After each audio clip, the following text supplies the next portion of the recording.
Terima kasih Saudara Hidayat. Assalamualaikum warahmatullahi wabarakatuh. Salam sejahtera, selamat pagi. Good morning everyone.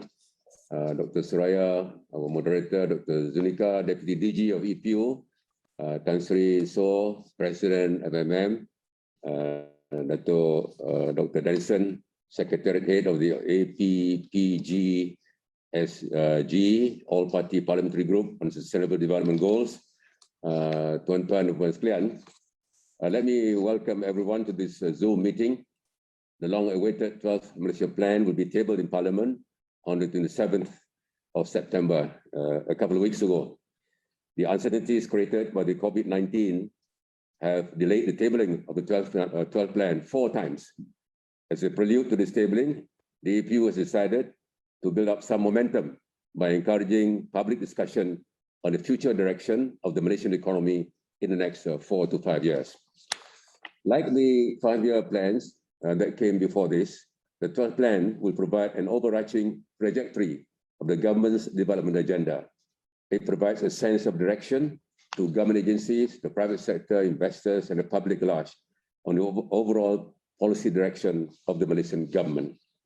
We started the development planning process as early as 1956, when the first Malaya Plan was introduced. The Tunku's Plan focused on agricultural reforms. The second Malaysia Plan introduced the game-changing new economic policy, which aimed at reducing poverty and reducing the wealth gaps between the races in our country. The 12th Plan will focus on rebuilding the Malaysian economy in line with the UN's Sustainable Development Goals and the Wawasan Kemakmuran Bersama. In preparing the plan, the EPU has extensively engaged with various stakeholders as early as April 2019. I thank members of the private sector, civil society, MPs, government ministries, agencies, and the public for all their inputs. Ladies and gentlemen, COVID-19 has resulted in job losses and business closures. Many lives were lost. The pandemic has laid bare a number of economic problems at the root of Malaysia's structural issues. Poverty, income inequalities, low productivity are some of the challenges which have been exacerbated by the pandemic. On wealth inequality, based on Dossum's estimates, the Gini coefficient, for example, rose from 0.407 in 2019 to 0.411 in 2020, demonstrating a bigger gap between the rich and the poor in this country. Secondly, on poverty, the percentage of Malaysians who live below the poverty line grew from 5.6% in 2019 to about 8.4% last year. More than 600,000 households from the M40 group have slipped into the B40 income category. Unemployment peaked at 5.3% in May 2020 and remained high at 5.1% in the second quarter of 2020. Due to the high number of COVID-19 cases, which disrupted economic activities, Bank Negara, as you know, revised downwards our GDP growth forecast for this year to between 3 to 4% from the previous forecast of between 6 to 7.5%. In the last 18 months, the government, as you know, has announced 8 stimulus packages totaling 530 billion ringgit, or about 36% of our GDP, to protect lives and livelihoods, as well as to support businesses. These programs included cash transfers like the Bantuan Prihatin Nasional, which benefited close to 11 million people, and wage subsidy programs aimed at retaining jobs, which benefited more than 2.5 million workers and more than 300,000 employers. These packages have been instrumental in supporting income and businesses, as well as helping to arrest a sharper decline in economic growth.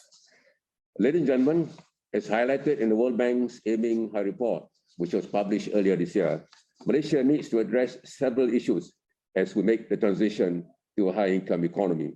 These issues include the relatively slower rate of economic growth compared to many countries that achieve high-income status in recent decades.